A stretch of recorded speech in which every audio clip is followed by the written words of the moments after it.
Ladies, the whitest pigment money can buy is in Energine Shoe White. That's the reason it gives shoes a snowy whiteness that's unsurpassed. Whitens evenly, too, from toe to heel, and actually cleans as it whitens. Today, get the best, whitest Energine Shoe White of all time.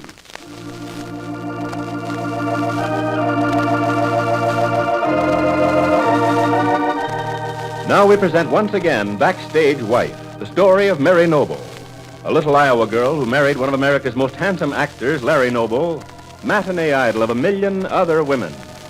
The story of what it means to be the wife of a famous star.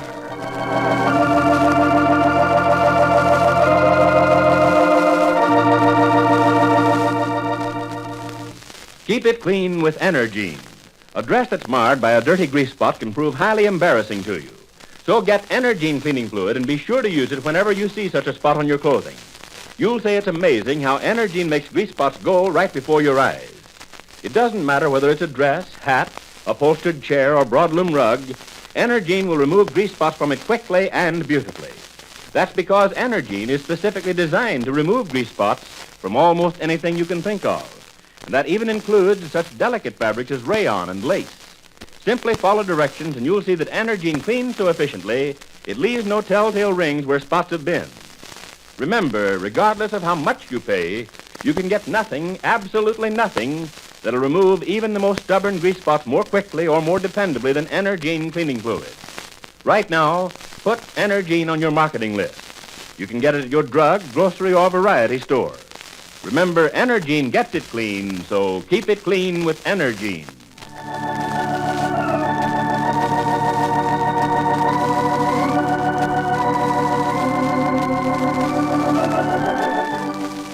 And now, Backstage Wife, the story of Mary Noble and what it means to be the wife of a famous star.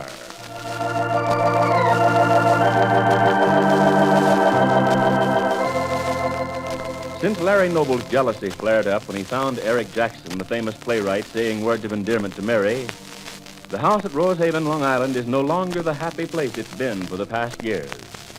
For now, Larry is living in New York at the Green Room Club, while Mary is staying on alone in the house that now seems haunted by the memories of their former life. And at the same time, some miles away on Long Island, Eric Jackson is sitting at his portable typewriter, his attention so riveted on his work that he doesn't hear the door to his room open until...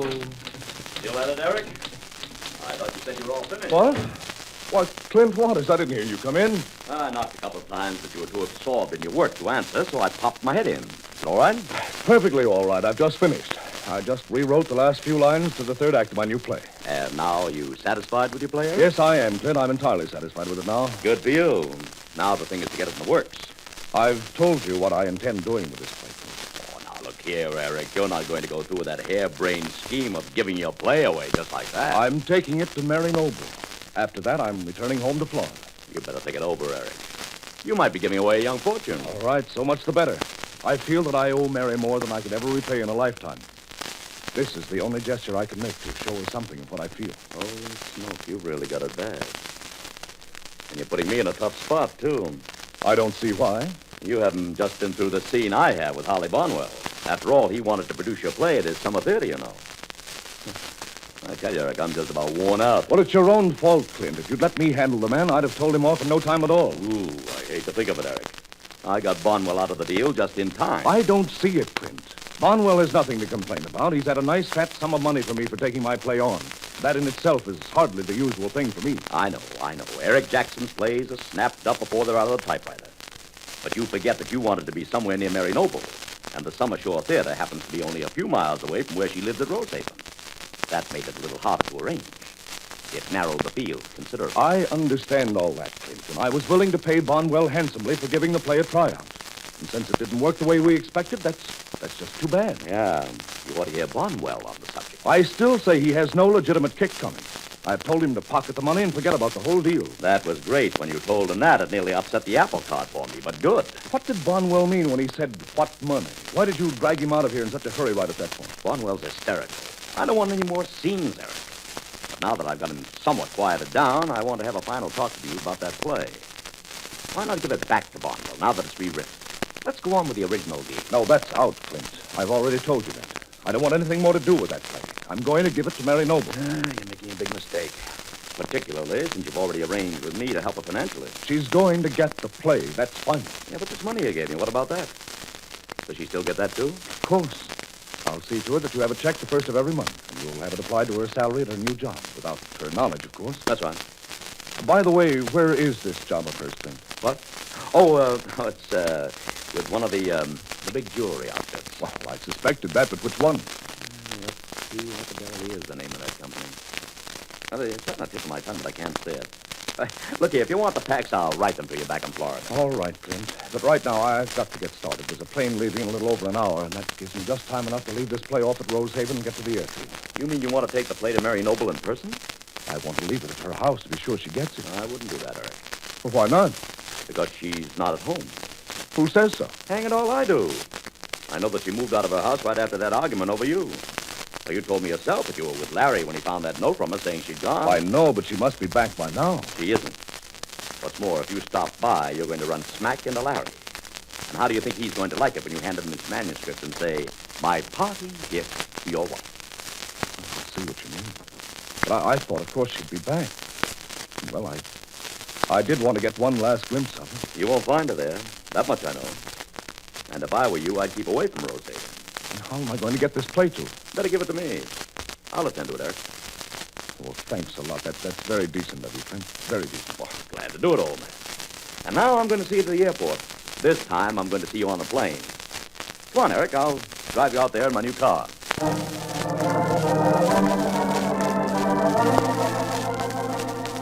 And while Clint Waters plays his dangerous game of juggling people to his own advantage, Larry Noble has obeyed the impulse to visit Regina Rawlings in her lavish penthouse apartment in New York, partly because he's restless and lonely, and partly because he hopes she really may be going to produce a play in which he can star. And so he's sitting on her spacious terrace as she says, I was wondering whether you'd condescend to show up or if you'd just ignore all those telephone messages I've been leaving at your club, Larry. I'm sorry if I didn't answer right away. I wasn't in until just a little while ago. So they kept telling me all day. But I didn't know if that was the truth or if I was just getting the runaround.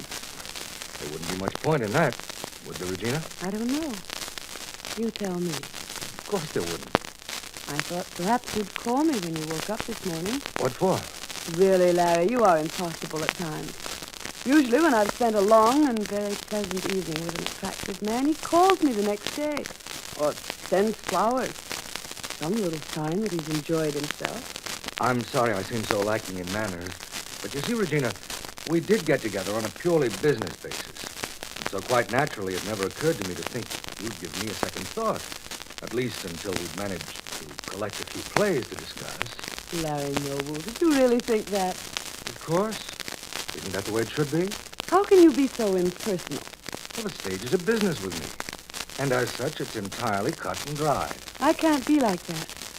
Oh, I'm not an entire fool about business, my dear. I'm sure you're not. But I can't work with people when I don't like them. And I do think it's so much nicer when two people really enjoy one another. The way I hoped it would be with us.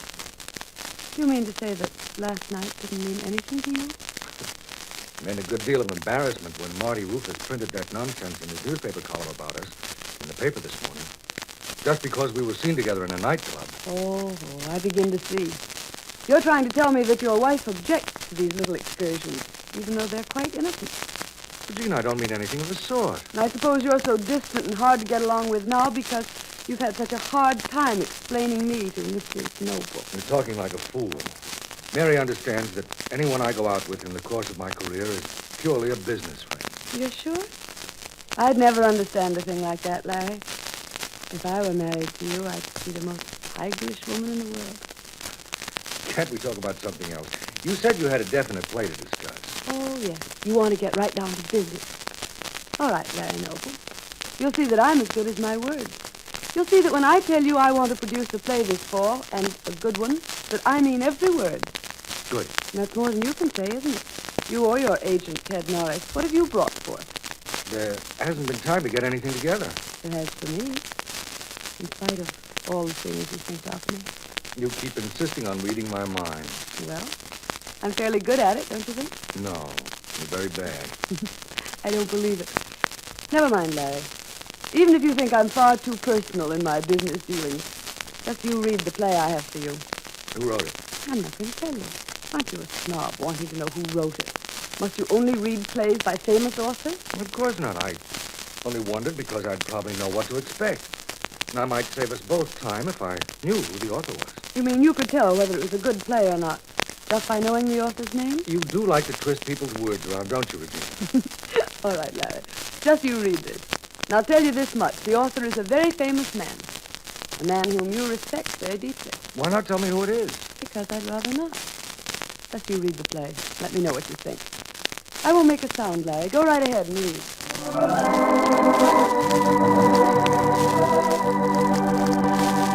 And at the same time, Mary Noble's been sitting in the screened-in porch of her Rosehaven, Long Island home, trying to calm her nerves, trying not to think of Larry and finding it impossible. Maud Marlowe, her friend and confidant, has gone upstairs to bed. And so Mary sits alone. And then suddenly the doorbell rings. Who in the world could that be at this hour? Must be some mistake. It'll wake the whole house. Maybe it's a telegram from Larry. But no, he'd telephone. Why do I always think every sound will be Larry? Always Larry. Who is it? That you, Mary? Yes, who is it? Oh, you recognize me? It's Clint Waters. You'll let me in? What do you want? Was that any way to behave? I have a present for you. Thanks just the same, Clint, but I don't want any of your presents. Oh, now, just a minute. Listen, will you? Suppose you listen to me. You've brought enough trouble to Larry and to me. You talked Larry into giving you a check for $5,000, a sum of money that represented nearly all of our savings. And you knew at the time that there wasn't a chance of ever getting it back. Now you have the effrontery to come here and talk about presents. You've got me all wrong, Mary. What I have here will more than repay you the $5,000 Larry loaned me. We don't want a penny more than the money that is rightfully ours, money that you owe to us. But I tell you, I've got it right here. Now, may I come in? All right, Clint. But please don't try to talk me into any of your shady enterprises, because it won't work.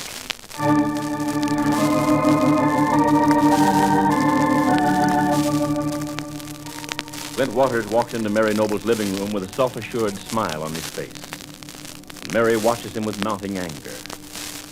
Be sure to be listening tomorrow to Backstage Wife, the story of Mary Noble and her husband Larry Noble, famous Broadway star.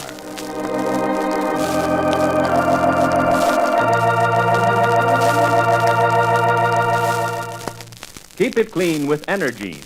Socially and in business, first impressions are important, and they're bound to be bad if your clothing is marred by dirty grease spots. So keep them clean with Energine cleaning fluid. It makes even the most deep-down grease spot go right before your eyes in a jiffy. Just remember, Energine will clean it quickly and beautifully if it's a dress, coat, suit, hat, tie, rug, or even upholstery. No matter whether the fabric is rayon or silk, velvet or lace, simply follow directions, and Energine will remove the grease spots without leaving telltale rings to mark the places where spots have been. Energine is so good that you can get nothing at any price that'll remove even the most stubborn grease spots better or faster. So keep your clothes, your upholstered pieces, and your rugs in better condition by keeping them clean with Energine. It's easy to use. Right now, put Energine on your marketing list. You can get it at your drug, grocery, or variety store. Remember, Energine gets it clean, so keep it clean with Energine.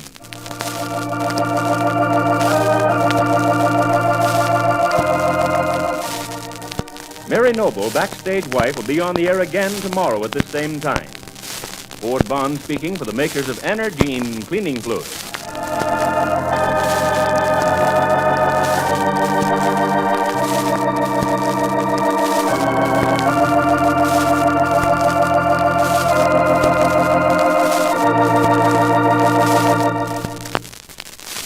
Notice, when your dentist cleans your teeth, he often starts with powder. His powder is not for home use, but there is a powder made for daily home use, Dr. Lyon's tooth powder. You'll be amazed, for its cleansing power is remarkable. So remarkable, it quickly reveals the natural sparkle of your teeth. Try Dr. Lyon's today.